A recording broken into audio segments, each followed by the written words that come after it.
রাগ করা মানে আগুন জ্বালা, কিন্তু আগুনটা কোথায় জ্বালছি? আগে নিজের হৃদয়ে জ্বালছি। যখন রেগে যাচ্ছি আমার নিজের মধ্যে আগুনটা জ্বালছি, তারপরে অন্যকে পড়াবে কি পড়াবে না পরে, কিন্তু আমার নিজেকে আগে পুড়িয়ে দিচ্ছি।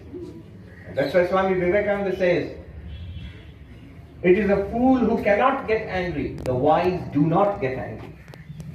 যে রাখতেই পারে না সেটা একটা জড় পদার্থ, তামসিক।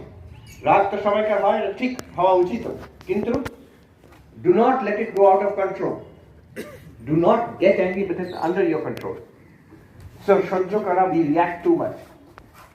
একজন মহারাজ আমাকে বলেছিলেন যে তিনি একজন আশ্রমে জয়েন করেছেন, তিনি খুব সিনিয়র মহারাজ, অনেক বছর আগে একটি আশ্রমে জয়েন করেছিলেন, মানে অনেক যোগদান দিয়েছিলেন, সন্ন্যাসী হয়েছে।